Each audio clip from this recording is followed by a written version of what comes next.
Welcome to this week's edition of World Crisis Radio. This is Webster Tarpley speaking from Washington, D.C. Now, the Kiev fascist clique has gone on a killing rampage in eastern Ukraine. In doing so, I gather that they have signed their own death warrant at this point. But what they've done is order certain military units under their control. There are some of the, what can we say, the regular army of Ukraine, if there is such a thing. But the principal forces engaged are the actual Sturmabteilungen, right? The outright fascist forces of right sector. And the way that they've covered this, right, the technicality they've used is they say, oh, the Geneva Accord told us to disarm the illegal armed groups, but we've legalized them. We have, in effect, incorporated them into a legal force, or the color of legality at least, which is the National Guard. So when you hear National Guard vis-a-vis this Kiev fascist cabal, National Guard means right sector, and that means the worst. Nazis, fascists, they're as bad as anything that there's ever been. So the news this morning is that this group is attacking some cities in eastern Ukraine, and they've started with Slavyansk. Now, Slavyansk is a key place because it has some militant people there, and because it's situated on that key road from Rostov-on-Don there in the southeast towards Kharkov, the second largest city of Ukraine, and it's one way that you'd have to get supplies in from Russia, although there are other ways much more directly across the border. Better yet, if you take Kharkov, you're going to want to go down that road to roll up the fascist forces there in eastern Ukraine. Some guy wrote me an email saying, I'm from Ukraine, I never met a fascist. Well, I suggest you go see Yarosh and Chanibok and the leadership of Right Sector and the leadership of the Svoboda Party, and maybe that will handle it for you. The situation this morning now is, according to Turchinov, many Russian dead, pro-Russian dead. Turchinov, the Putsch president, the top fascist in the Kiev clique at the moment, an ally, of course, of Timoshenko, the gas princess, and kleptocrat. So Turchinov, many are dead. The attack started at in the middle of the night, 3 o'clock in the morning or so. Typical fascist sneak attack in this area of Slavyansk, and this is carried out in part by having these commandos rappel from helicopters, but in the process, at least 2 of the fascist helicopters have been shot down, and it may be as many as 4 fascist helicopters shot down. We're beginning to see rocket-propelled grenades and these light bazookas showing up more.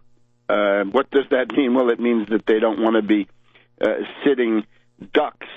The technique is therefore that of the Nazi Einsatzgruppe, where you'd have the SS go in, and they would provide the framework, the umbrella for the operation, and then you'd have the Hilfswillige, right? The Hilfswillige, or Hebes, would be the right sector in this case. So they go in and actually do the killing. So many killed on the pro-Russian side, according to Turchinov, at least 2 helicopters shot down, and whatever happened to pilots and crews, that's anybody's guess. So that attack is coming. I think I said last week it's likely that something will happen on the 2nd of May. Well, there has been a large pro-Russian move this past week, which is the taking of the city of Lugansk, one of the 5 or 6 largest in the country, I believe, and that has been pretty much wrapped up by the pro-Russian side. The progress made by the pro-Russians was to seize about a dozen buildings, including those in Lugansk. There was an attempt by the fascists to storm the town of Mariupol down on the Black Sea coast, or Sea of Azov coast, whatever it is, and that was repelled. And this was so humiliating that the component of the Kiev fascist clique, Avakov, we know Avakov, A-V-A-K-O-V, Interior Minister. This is the guy we know as the jailbird, because he's the one who was put into prison in Rome because of his international real estate crimes and financial crimes. So I think the situation for these characters looks ominous for the Kiev characters. The other thing, the action has been extended to Odessa, and I think we don't need to pretend here, right? This is Novorossiya.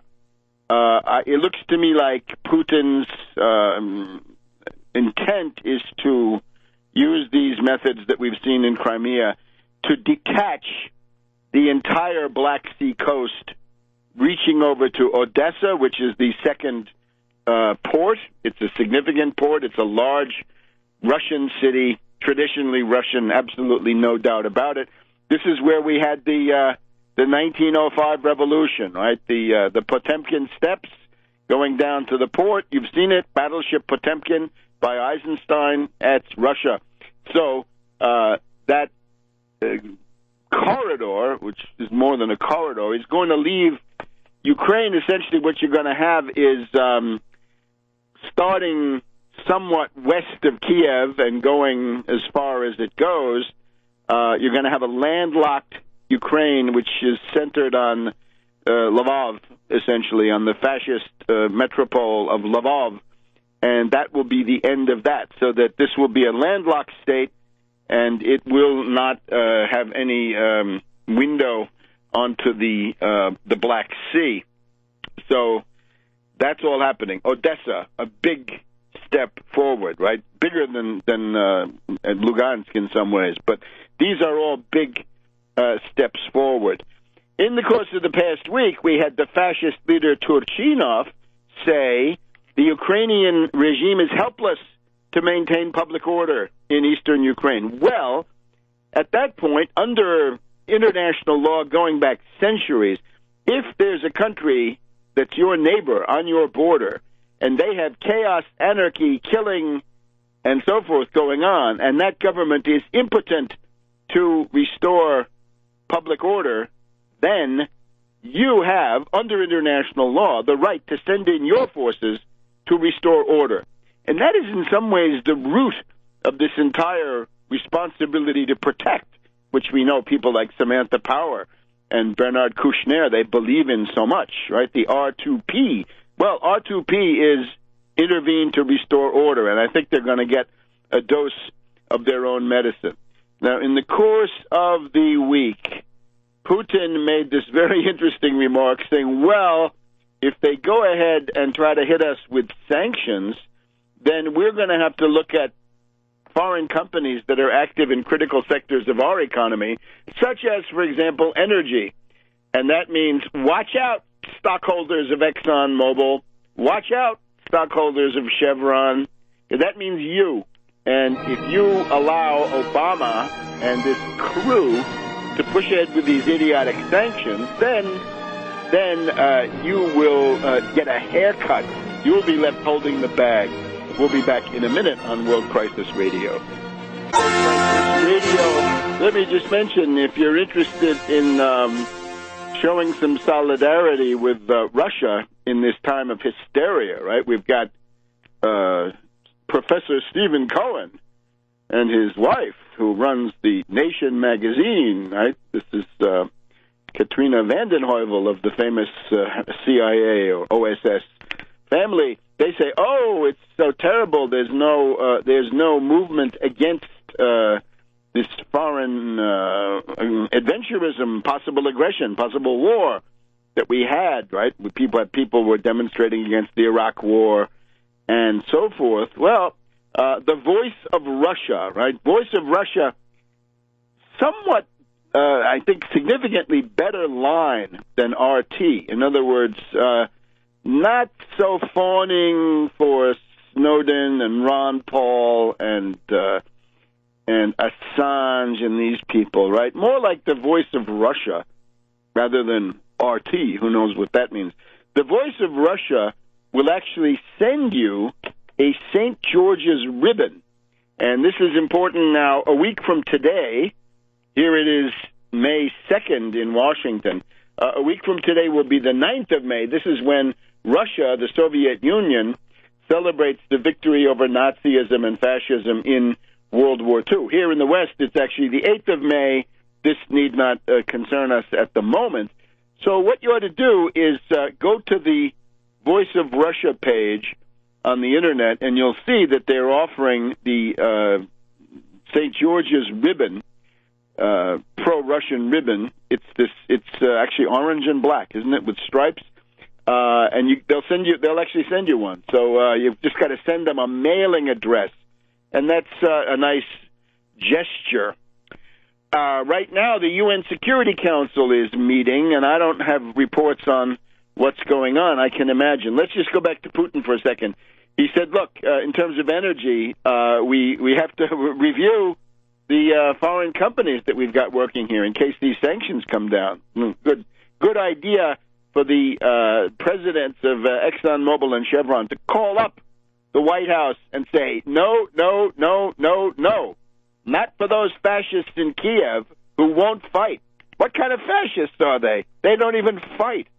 Right? It's one thing to be a fire-breathing aggressor. We've seen that. Not good. But even more pathetic is a fascist who whines and says, we're helpless, says Turchinov. This is sort of postmodern fascism, I guess. All right. So Putin made the comments on energy. Putin then, yesterday, told the Ukrainian fascist group, you have to get your army out of southeast Ukraine. You got to get out of the south and the east. And that, of course, was to try to head off this terrible confrontation that's going on right now. This morning, the word from the Kremlin is, this is from Putin and from his spokesman, Peskov, that the Geneva deal is dead.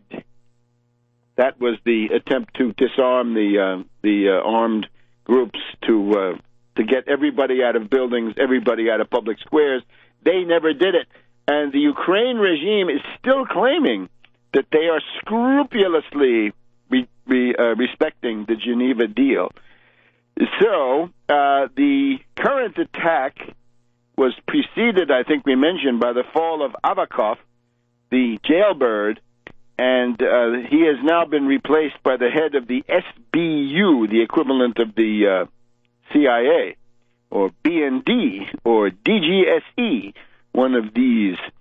So this is now in an escalated combat phase, and we'll have to see about that. I should have mentioned on the Einsatzgruppe, the most, or quite detailed and authoritative account of this, there's a book called Ordinary Men by a historian by the name of Browning, and he describes the Einsatzgruppe and the Hiwis and how this is all done.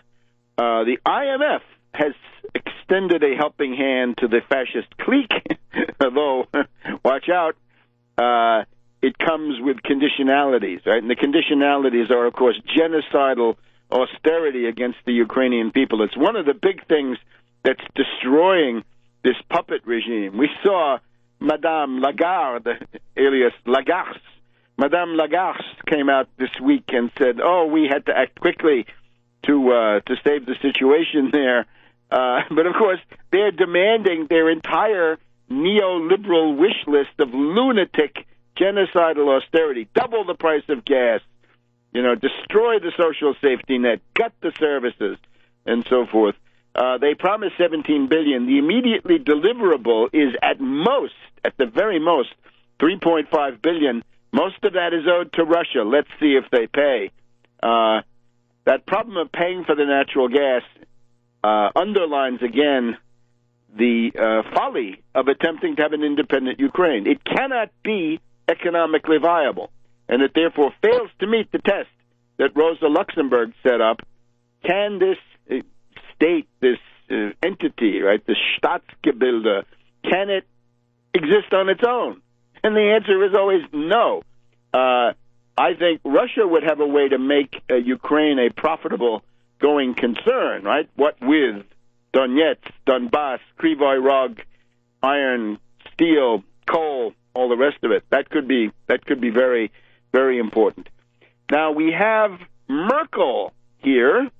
This is the Chancellor of Germany, otherwise known on this program as Die Dumme Kuh, the former commie who came out of East Germany, right? She was told that capitalism is theft, and she wants to put this into action. So Merkel is here. Now, Merkel's message is actually, we hope, maybe not the worst for the U.S. characters to hear. And this is that German business does not want to sacrifice itself for the sake of this gaggle of fascists. He doesn't. Chanibok and Jarosz are not a good reason to destroy your company among German business leaders. So the ones that are on record now saying no to further sanctions, we have Siemens, and Siemens is prominent because the chief executive of Siemens, Joe Kaiser, visited Putin at his dacha and got his picture taken. We also have Gerhard Schröder, former SPD chancellor, who had his birthday also celebrated in St. Petersburg with Putin. But Siemens, BASF chemicals, right? Volkswagen automobiles, Adidas sports shoes and so forth, Deutsche Bank derivatives, Daimler-Benz, the Mercedes-Benz company, and on and on. I think also Henkel, they make soap powders, things like this. I think these are all companies that have basically told Merkel, die dumme Kuh, to back off and let's not hear too much about Ukraine. Right? Let those fascists take care of their own. Let them fight their own battles. Good maxim. Back in a minute. The story of the OSCE monitors, right? OSCE, the Organization for Security Cooperation in Europe. It's the old Helsinki treaty from 1975 with slightly different membership. A group of these characters traveling in OSCE vehicles was rounded up by Ponomaryov, Vyacheslav Ponomaryov. Ponomaryov there in Slavyansk captured them. So who do we have? 5 Ukrainian military and or SBU, that is Ukrainian CIA types. Let's see, 4 German officers, including a colonel, ein Oberst Schneider. So the German officers were 4, 3 normal and 1 able to translate, but all of them German military officers, then 1 each from Poland, Denmark, Sweden, Czech Republic. So a broad spectrum of NATO forces. And what were they doing? Were they from the OSCE? No, they were not. And you can look at my Twitter feed to see all the ins and outs. I've sent out the tweet from the OSCE where they say, no, these are not our people. It's not us. These are military. They're there under something called the Vienna document, whatever that is, and they're not the OSCE, and they're not diplomats. They're all military officers. Military officers out of uniform behind enemy lines are what? Well, traditionally they're spies, and that may be what these people are doing. They're in a big bus, And in the bus, they have explosives and lots of ammunition. What could that be? A false flag, perhaps? Something like, trying to set up a new Gladio, as if they didn't already have it. It's called Right Sector. So you get the idea. So these people are captured. The one from Sweden is sick, so they let him go. They're still being held, and Ponomaryov wants to trade them. Now, where do these people come from? The Germans. It's a bilateral German-Ukrainian operation. It's not the OSCE. Do not believe it. It is not the OSCE. Klaus Neukirch of the OSCE went on television in Vienna, Austria last Friday evening, a week ago today, saying, and he says, these are not from us. The woman, the interviewer says to him, well, don't you do a risk profile before you do these things? He says, yeah, normally we do, but in this case we didn't because it's not our mission. Nicht unser Besuch, not our visit. That's the ORF. And you can find the same thing in Deutsche Welle, written all in German, except for what I've contributed. Take a look at Tarpley.net. Tarpley.net has my intervention on Press TV last Sunday night. That, again, these are not from the OSCE. They are pure NATO military, what we used to call the Hartruhe, right, the German Defense Ministry. And where are they from? Well, there's this place called Geilenkirchen.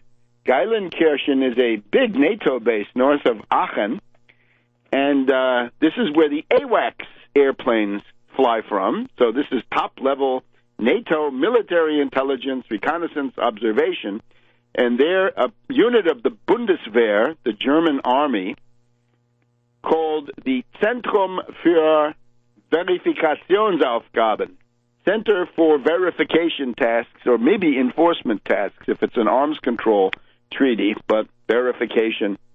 Trust but verify. Well, verify these guys. They're all from the Bundeswehr. And the leader is a colonel. He's not a diplomat. So that's who you have. And the comedy was that they were taken probably last Thursday, and the negotiations were originally in the hands of the German Defense Ministry. But this was embarrassing. So the German Defense Ministry and others had to lean mightily on the OSCE, saying, look, keep up our camouflage. Don't blow our cover. We're trying to create the illusion that these people are from the OSCE, and don't you get in the way or else. All right, fine. So that's what they did.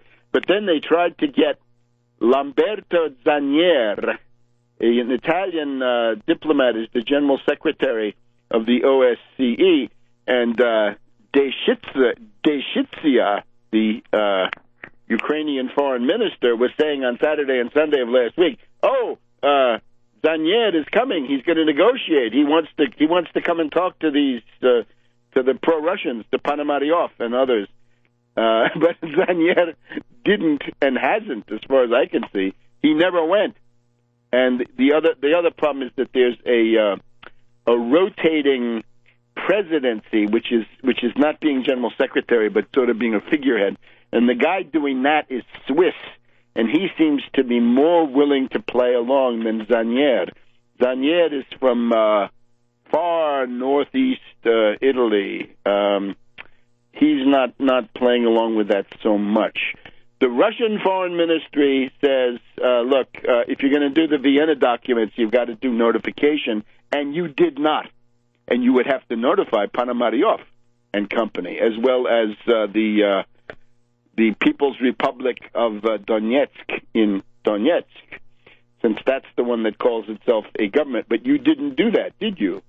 So those guys are being held. So let's not waste any tears about them. We hope that a prisoner exchange can be arranged because, of course, the Kiev fascist clique had kidnapped, arrested a number of mass popular leaders in those eastern cities that really ought to be given their freedom, and then you could have an exchange, and that would work fine. So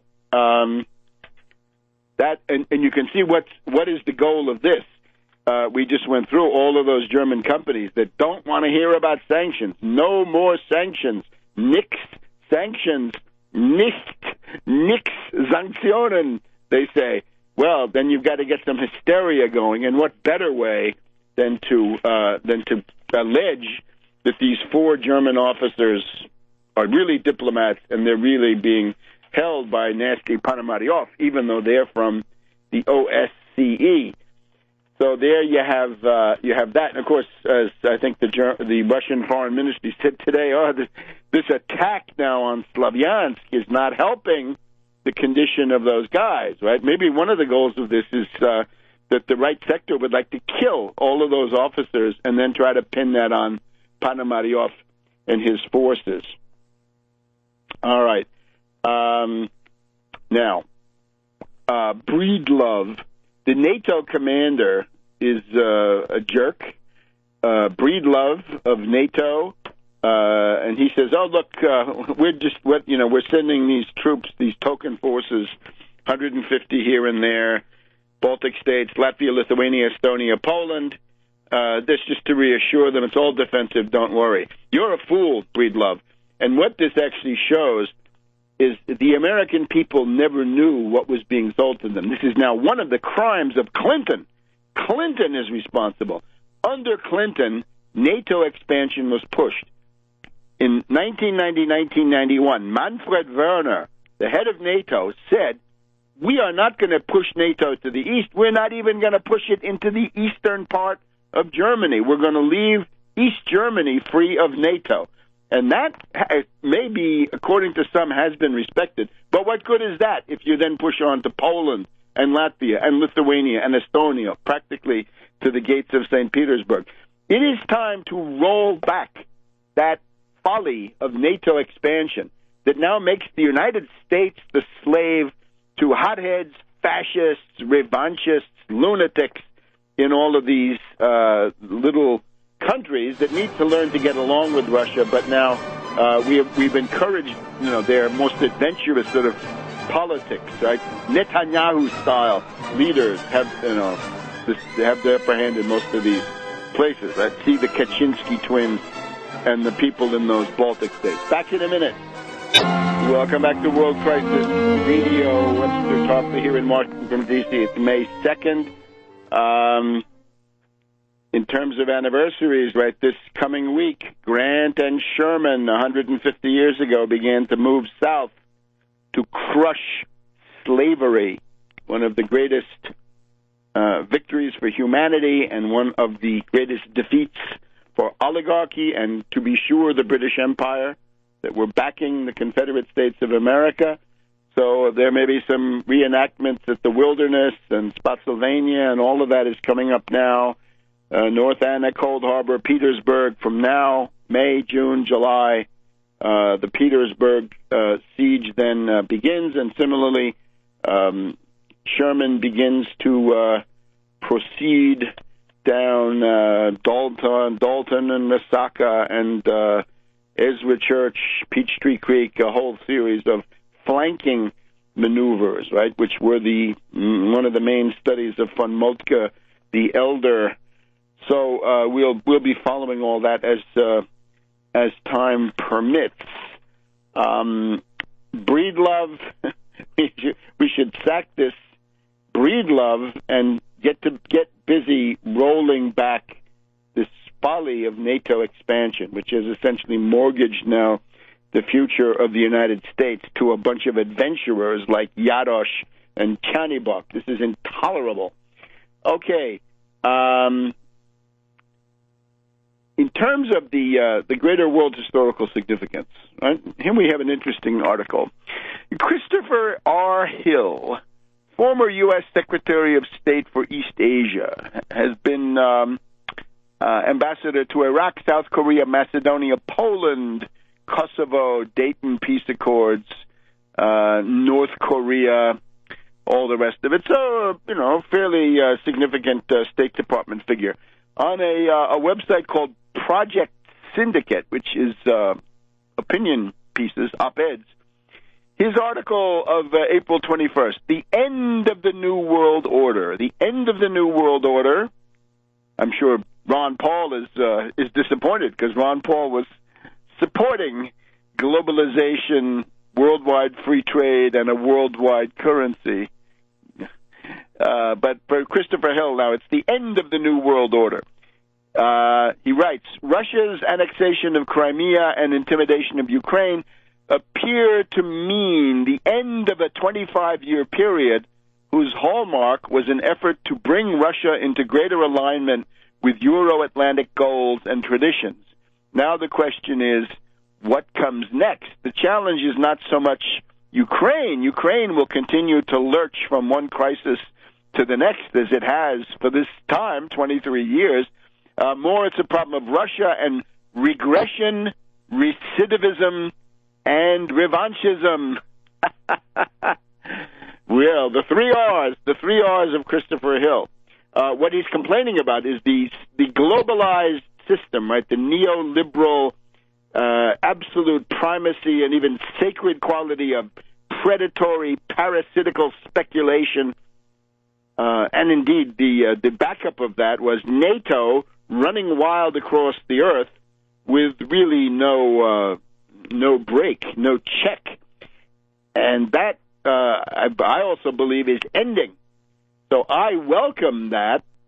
We've just got to make sure that it goes far enough and fast enough. Now, in this regard, we have the distinguished Russian economist Sergei Glaziev, and he has been putting out in the second half of April at a meeting of the Moscow Business Forum and other settings. He has put forward a series of economic measures, self-defense, dirigism. I think it's one of the Russian publications says Glaziev is a dirigist. Yes, dirigist, protectionist, neo-mercantilist. You can call it what you like. This is what Cassius Clay, Lincoln's ambassador, was trying to convince the Russian manufacturing class to drop free trade and go with protectionism. And that was the night the British ambassador's aide freaked out. So Glaziev says, let's get ready. Let's be ready if the U.S. hits us with heavy sanctions. Notice Glaziev himself personally has been sanctioned, right, along with Rogozin and some of the oligarchs, frankly, that are close to Putin. He makes clear one obvious one that will get everybody's attention, right? If we are sanctioned by the U.S. in a heavy-duty way, we must default on all U.S. loans. Don't pay. Of course not. What, are you crazy? You're not going to pay. Others in Moscow had talked about confiscation of U.S. investments and property. That's certainly a definite possibility, right? Remember, the great principle of international affairs is reciprocity. You do something to them, they are guaranteed to do it to you as soon as they can and as soon as they're capable. Now, he also wants to increase the international role of the ruble. This is a good thing. The only thing is you got to realize what it takes. And what it takes is a broad, deep, liquid treasury bonds, treasury bill market, GKO market. You've got to be able to handle $1 trillion a day and $4 or $5 trillion on special days without batting an eye. And that takes some doing. It took the U.S. 100 years to get more or less to that point.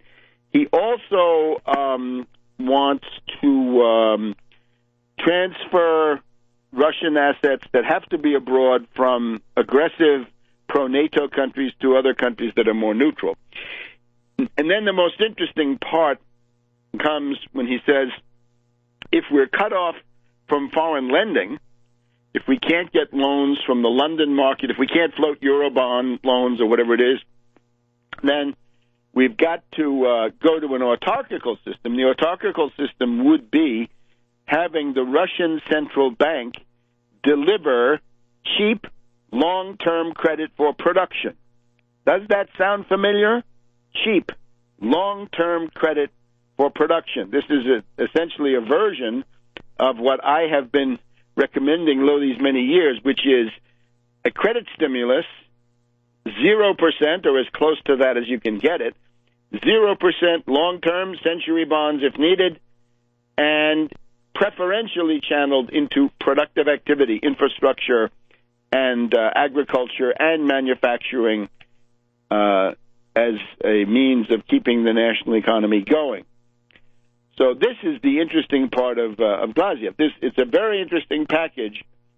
The thing that he doesn't seem to have, and maybe I'm just haven't got the right forms of his statement, you're going to have currency controls and exchange controls. This was already true for Mahathir Mohamad and Malaysia back in the Asian contagion, almost 20 years ago now, 1998.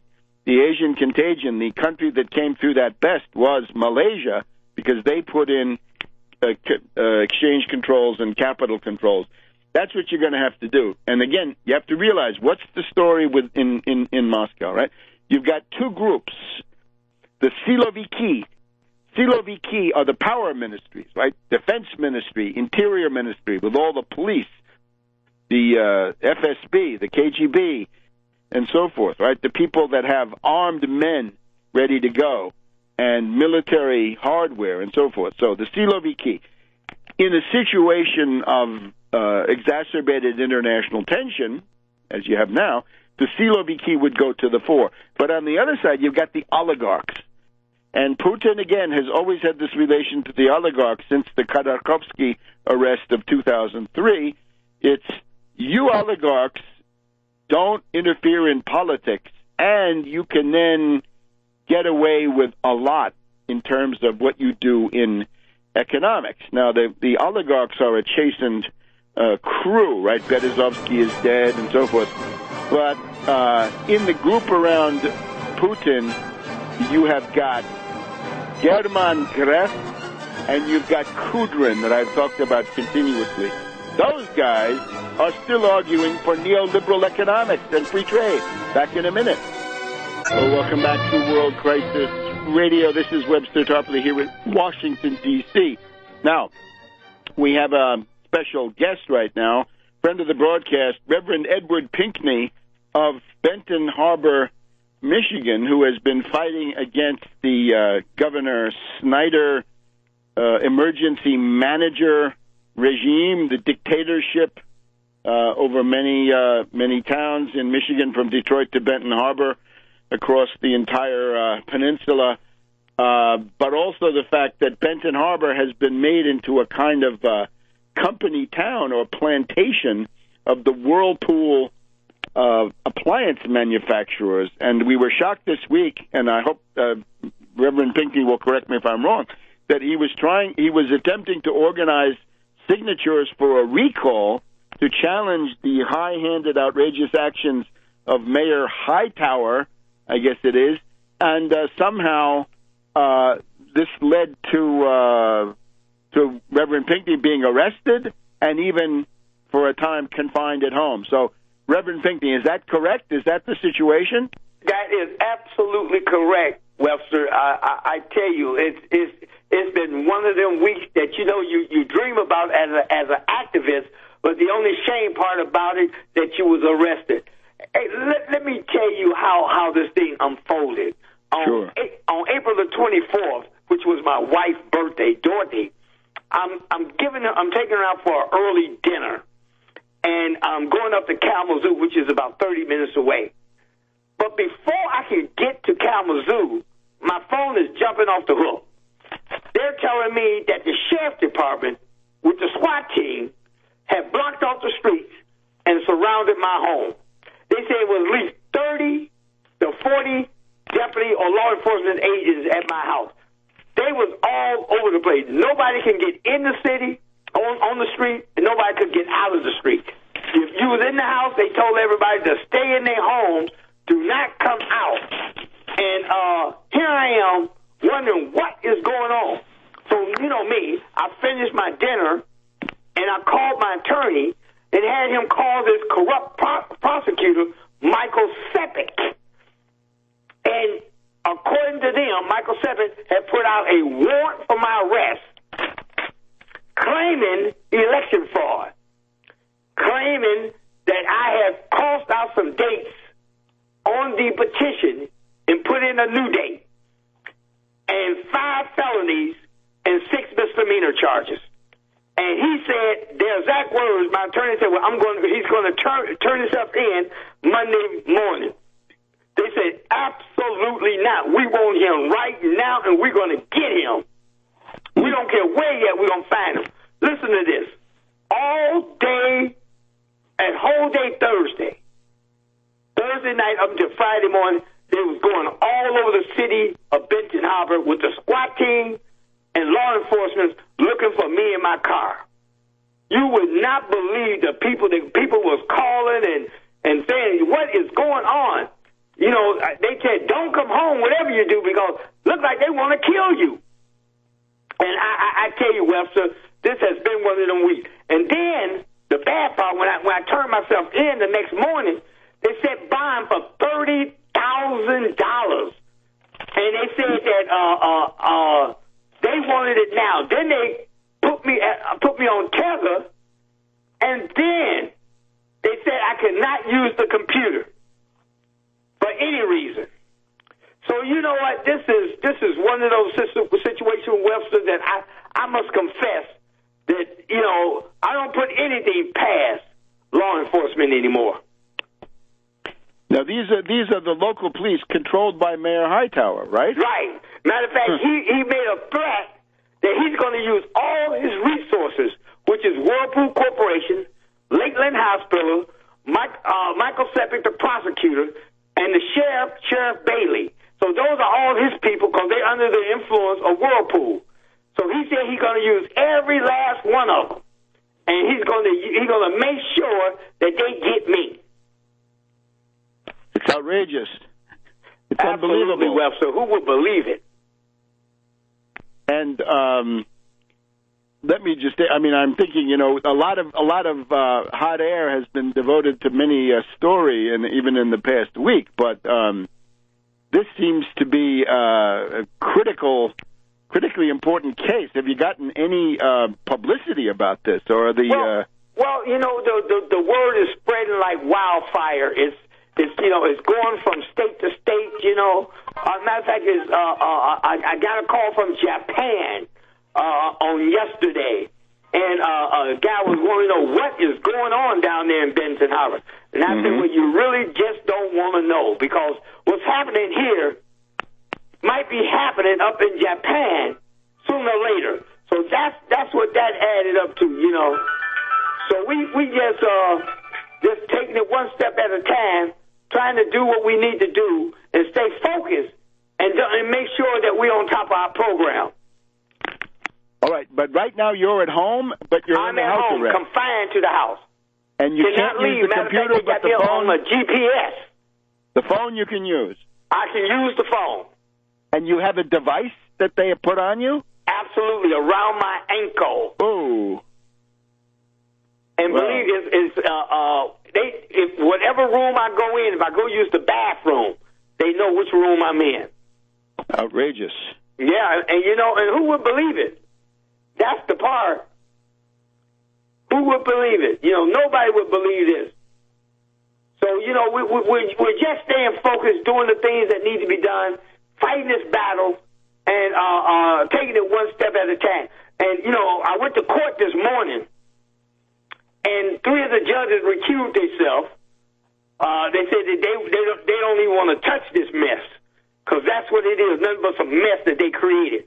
And one judge I really didn't want. And he was like, and we almost got him, and I know I would have been unhappy. I got it.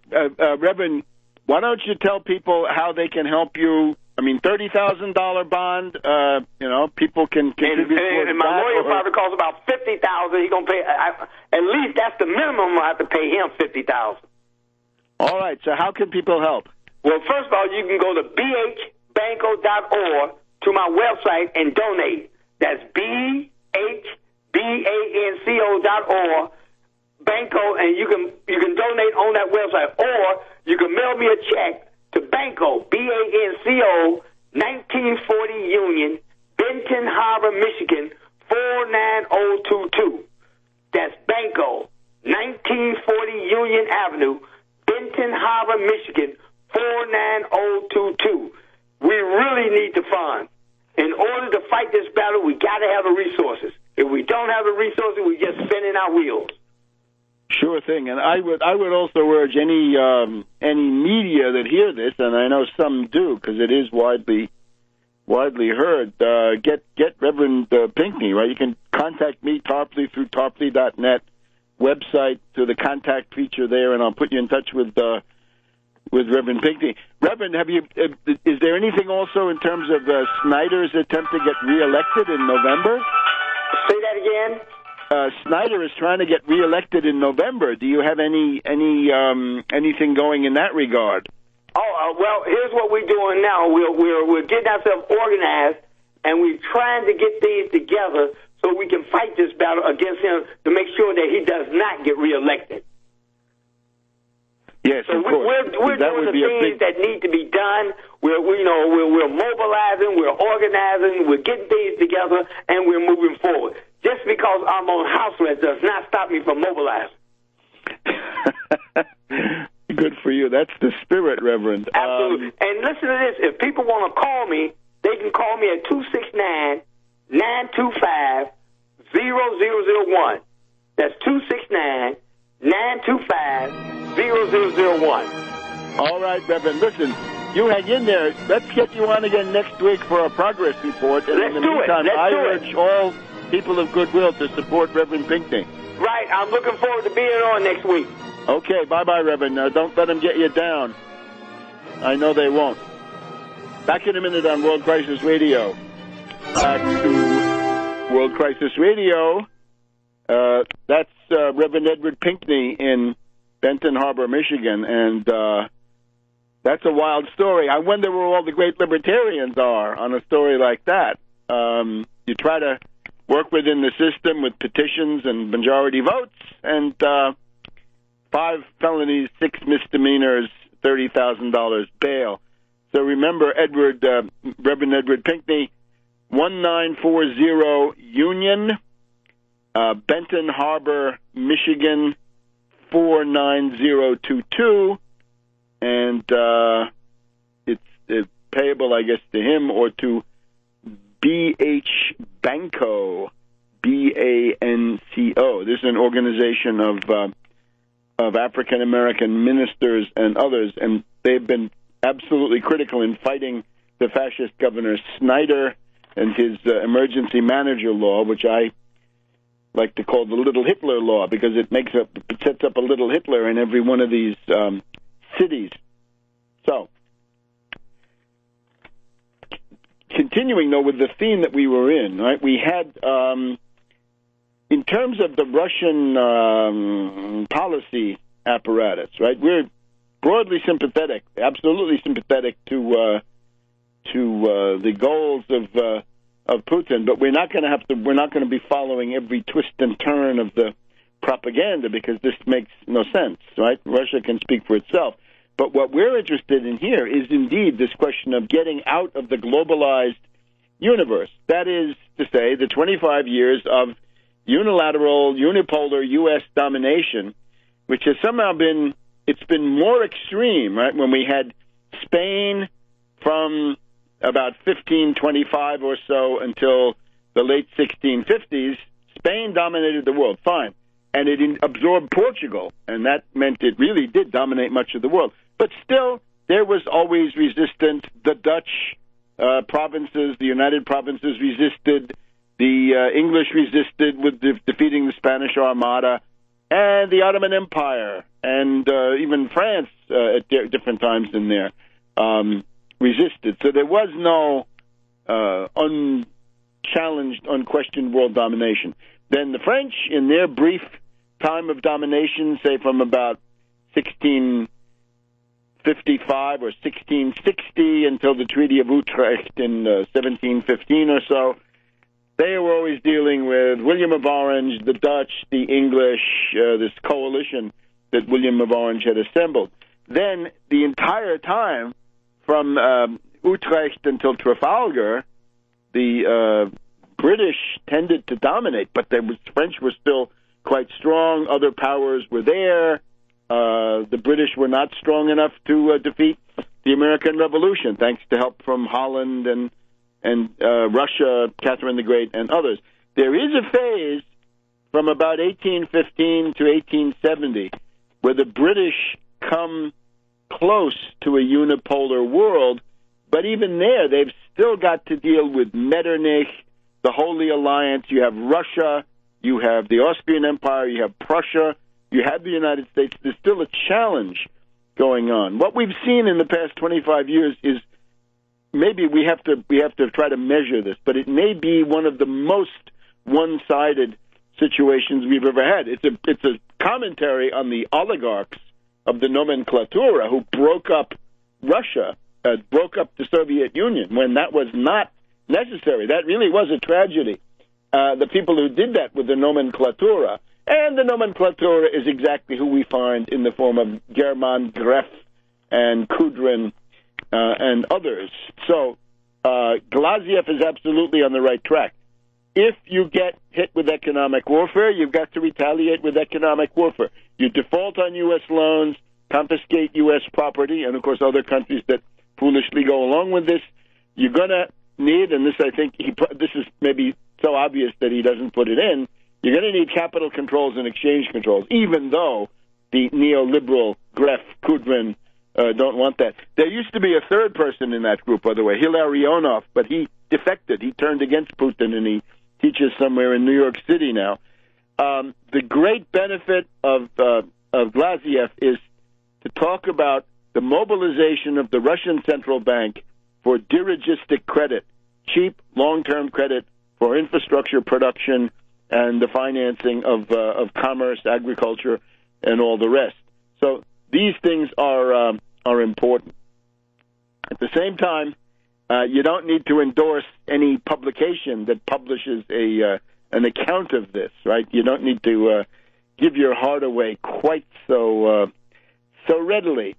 But now, of course, another thing that it means, right, in terms of Christopher Hill, Fukuyama, right, the end of history. That's junk. That's now finished, right? The end of history of Francis Fukuyama. He had a nice 20-year run with that stuff. That's all over with.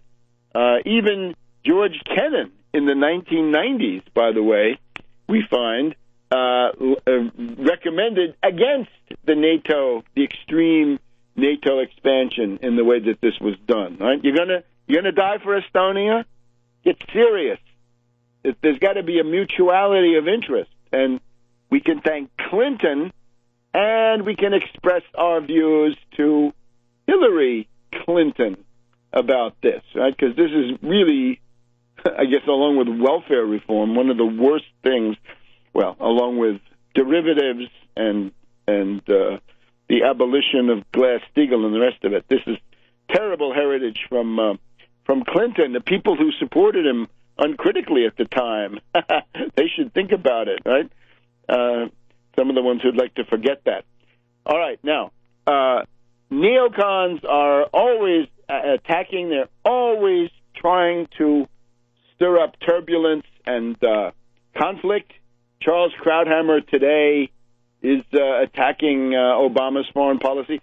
Obama's foreign policy is broadly representative of what the American people want. That is to say, to back off from this stuff, to not be upfront in attacking Russia. We've also got today Buck McKeon, Congressman Buck McKeon of California from the House Armed Services Committee. He doesn't like what went on in Syria. He doesn't like what went on in what's going on in Ukraine. And they're going to have hearings next week on the defense budget. The point of all this is these critiques are a mishmash because they want to criticize Obama for bombing Libya, which I agree, that's terrible. And at the same time, they want to criticize him for these relatively feckless sanctions, which he's simply using to cover himself in terms of public opinion, which is fine. Fine that he does it, not their criticism. Back in a minute on World Crisis Radio. Welcome back to World Crisis Radio. So, Krauthammer wants hostilities. They all claim they don't want war, but they just do things that will lead in the direction of war. And then later on, they'll they'll demand more. Right now they say nobody's thinking about boots on the ground. Well, Diane Rehm this morning seemed to be thinking about boots on the ground, but that's what they tell you now. Wait till you go a little bit further down the road. So Obama is not the worst in this picture. Attack some others, right? Some of the ones I've mentioned. Attack Kerry, attack Rice, attack Newland, attack Piat, and some others. Now, speaking of this, we have Anne Marie Slaughter, who she, of course, is one of these humanitarian bombers, right? One of the people who wants to have conflict. She wants the U.S. to bomb Syria, in effect. And, of course, she's intensely preoccupied with the privileges of oligarchical women here in the United States. That's her other specialty. But she has an article in the same package, along with Christopher R. Hill, that the New World Order is in danger because of the evil Putin. Anne Marie Slaughter helpfully she suggests a way to do it. Don't try to do the frontal attack through Ukraine, because the resistance to that is widespread, because people know they can get their heads blown off by a Topol missile with a hydrogen bomb on it. No, says Slaughter, stopping Russia starts in Syria.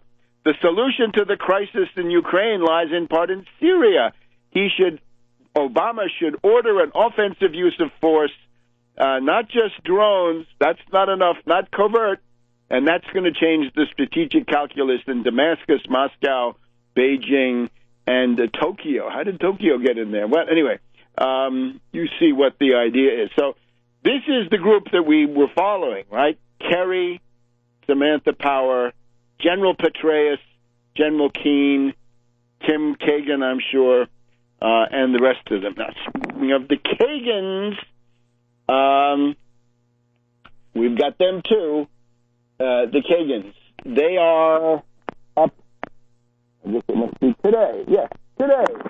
Robert Kagan, this top neocon advisor to Mad Dog Romney in the campaign, along with all the rest of the bellicose chicken hawk neocon, senior fellow at Brookings, his monthly column. Okay, he's more concerned with Egypt. We're going to get to him in just a minute, but you get the idea that they're interested in lashing out. Right? They've got to get something going somewhere so that they can change popular thinking. It's actually David Ignatius who is looking for ways to attack Syria. David Ignatius is in Rabah al-Saran, Jordan. Remember, the general rule is that the Saudi money, Saudi weapons, Saudi trained fighters come in through Jordan into Syria, and the Qatar-backed crazies, more extreme, Nusra, Al-Qaeda, and the rest of them, they go in through NATO partner Turkey. This whole NATO thing has got to be radically reevaluated. What are you going to be in a war for the sake of Erdogan, of Turkey? This is all crazy. We need to go back to purely defensive or not at all. And defensive does not include supporting rebellions and color revolutions. So most likely NATO has to come to a rapid end. According to Ignatius, they're still in despair, right? Aleppo is, I think by the end of the summer, the fighting in Aleppo will be over. But Ignatius's point is the rebellion against Assad is headless and leaderless. Yeah, good. Wonderful qualities after 3 years and a half of fighting. On the southern front alone, the Jordan front, 55 separate brigades, and now they're concerned that the crazies, the Nusra, the ISIS, and the rest of them, funded by Qatar in the north of Syria, they're now trying to get in through Jordan, although that hasn't been working so well. And here we have an interesting quote from another State Department worthy. This is Ryan Crocker, widely respected former U.S. ambassador to Syria and Iraq. This is the Crocker Bank, I believe. He talked to a think tank in Washington on Thursday, quote, as bad as the Assad regime is, there is something worse, which is extreme elements of the opposition, close quote. Bravo Crocker, now why don't you change your lunatic policy of supporting these people if they're worse, right? Because that's who you're going to get. You're going to get in revolutions, it's generally the most radical faction that takes over. But you see, with Dean Slaughter, right? Anne-Marie Slaughter, this charming lady, she wants to attack Russia by humiliating Putin in Syria. Now, Kagan, his shtick is that he wants hostilities with Egypt, a partnership that damages the United States. Now, you know what this is. General Sisi is running for president, I would add. Hamdin Sabahi, the Nasserist, is also running for president. Between these two candidates, I would say, you compare that to the Republican field, Egypt is doing significantly better than the Republican Party. Kagan, and this is, I have to talk about Kagan as Mr. Victoria Nuland, right? Mr. Victoria Nuland, i.e. Robert Kagan, says, one wonders how much further the United States will allow itself to be dragged down into the deepening crisis that is today's Egypt. Now, remember, his brother, Frederick Kagan, and his sister-in-law, Kim, are working with General Keane and Petraeus to help Kerry and Samantha bomb Syria, but now he's concerned about Egypt, right? And, of course, this is terrible. He says they're trying to wipe out the Muslim Brotherhood, and that's no good. Well, what he's whining about is there was a CIA alliance with Morsi and the Muslim Brotherhood. And remember, the breaking point with Morsi, the Egyptian army, Morsi wanted to commit the Egyptian army in a war against Syria to try to bail out the crazies in Syria. This is no good. The American people will not support such a policy. But you see the extreme tension of these neocon and other warmongers, right? We've got more and more of a convergence of the responsibility to protect humanitarian bombers with the out-and-out neocons. So we want to reject all of this. Now they say, oh, but the 680 sentenced and the 500 last week. First of all, most of those people are at large. Many of them are not in the prisons, and I doubt very much that many of those sentences will be carried out. There is this guy, Mohammed Badi, who is the head of the Muslim Brotherhood, who was trying to overthrow the government. Now, you got to be realistic here. Let's look at Egypt under the Egyptian army. Let's compare that to Libya, where you had absolute anarchy and the breakdown of civilization. Let's compare that to Iraq, where you can see an election, yeah, but punctuated by bombs. And let's look back at Algeria. You could probably argue that for somebody like Sisi and the Egyptian generals, it's either do what you're doing and let the human rights hypocrites in the West squeal, or if you don't, you're going to get Algeria 1995 with several 100,000 dead, entire villages wiped out. So what are you going to do?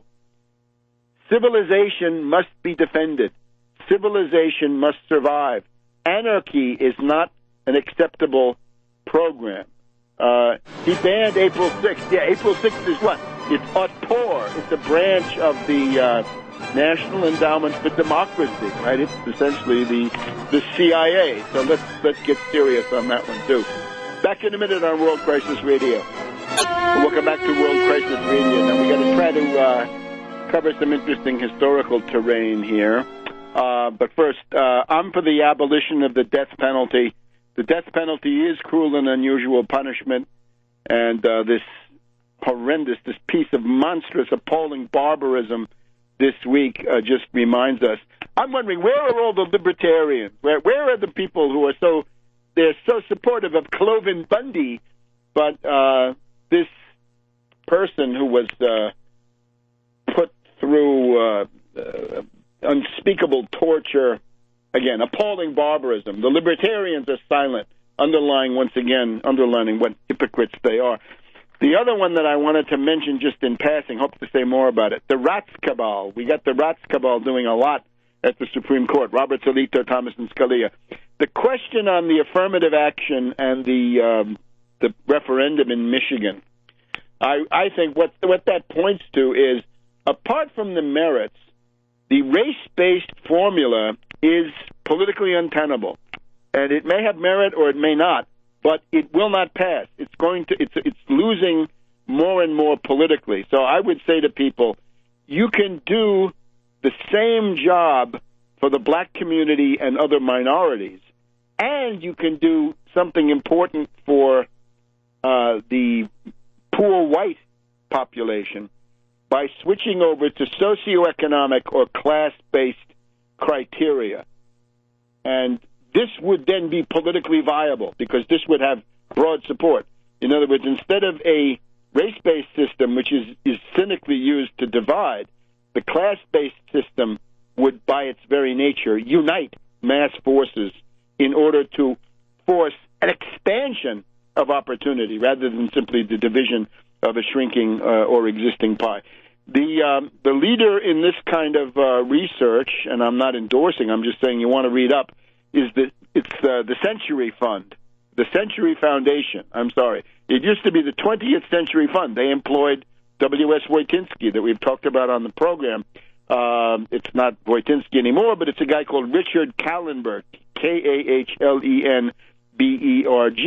And what he says is if you do a fairly robust and vigorous approach based on socioeconomic class-based, you can do a better job for the minorities than you could do with a purely race-based. So there were all kinds of things going on there. Also, we have to note, Scalia is obviously senile, right? He gets his facts mixed up in the opinions that he writes. But now, to push ahead, remember, we can't let this Cloven Bundy thing go by. And remember my thought experiment last week. What would the world be like if somebody like Cloven Bundy wins? If the Cloven Bundys of the world prevail, what's it going to look like? And I tried to point to these imperial knights, the Reichsritter of the Holy Roman Empire, right? Goetz and Ulrich von Hutten and Sickingen and the rest of them. And what a wretched life they have, as Ulrich von Hutten complains, that I got to wear armor everywhere, I have to make alliances with some lord, and then I have to fight his enemies, and it's just a wretched life. And he says to his correspondent, you guys living in cities have it much better, because, again, you have law and order, even if it is an oligarchy.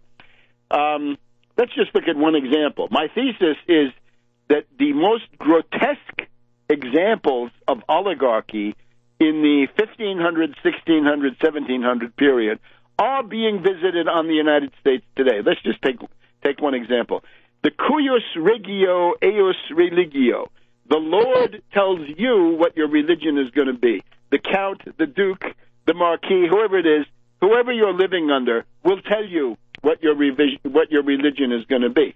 Now, this comes out of the war of the Schmalkaldic League in Germany, right after Luther in the Reformation, Protestants versus Catholics, you know the drill.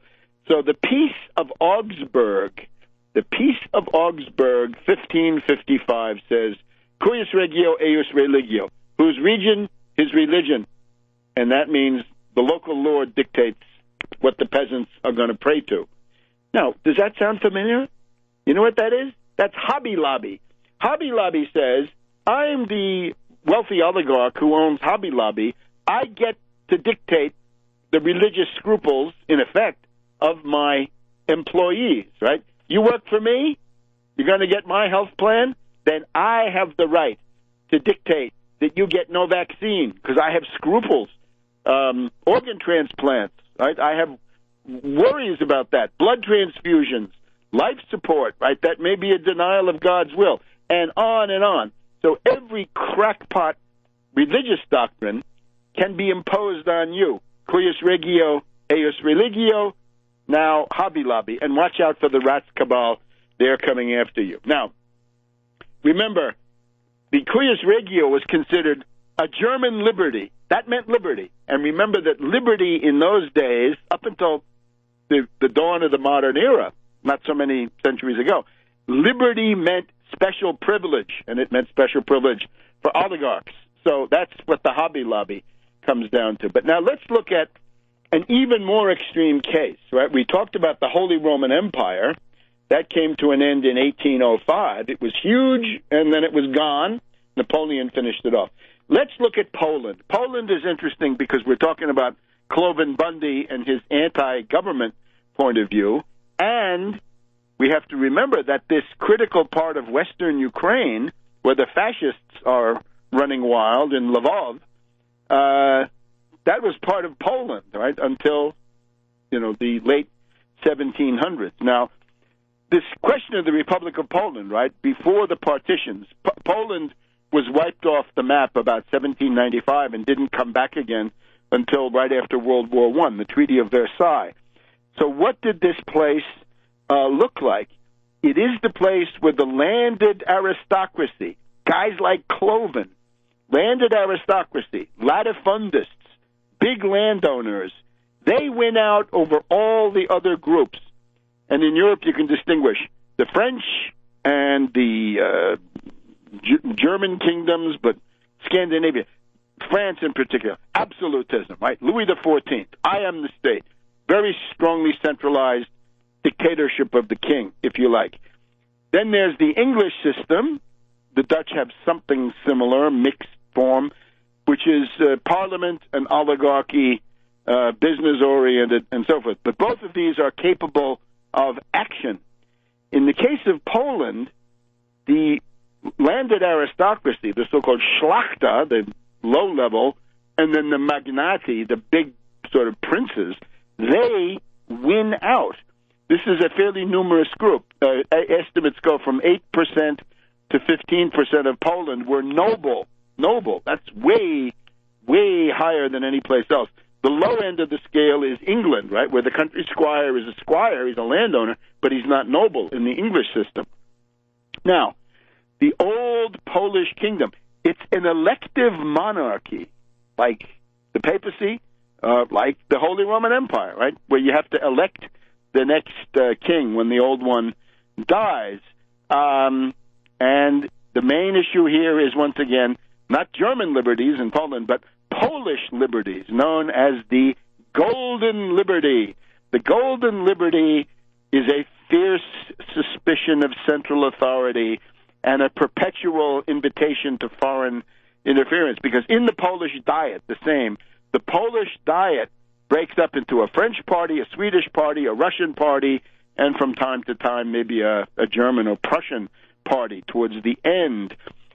The royal elections were a cockpit of foreign influence, bribery, and intrigue. Now, this place was strong enough to save Vienna and Europe from the Ottoman Turks in the 1680s, but then by 1795, 1800, it's gone. It's totally disappeared. It's partitioned, broken up among Russia, Prussia, Germany, and Austria. Now, how did this come about? Well, there's one big thing. The liberum veto. The liberum veto meant that when the Polish aristocracy, or better yet, their representatives, met for their assembly, one vote could block everything. No matter how many were for it, it could be 99.99999%. As long as there was one of them saying, no, I don't allow it, the thing was blocked. It was blocked. Does that sound familiar? That sounds like the filibuster. That sounds like what goes on in the U.S. Senate. Any oligarch in the Senate gets to block it. And, of course, in an extreme case, they could explode the Diet. Exploding the Diet meant that everybody has to go home, come back next year, and all the work that they'd done in a session lasting weeks or months was immediately wiped out.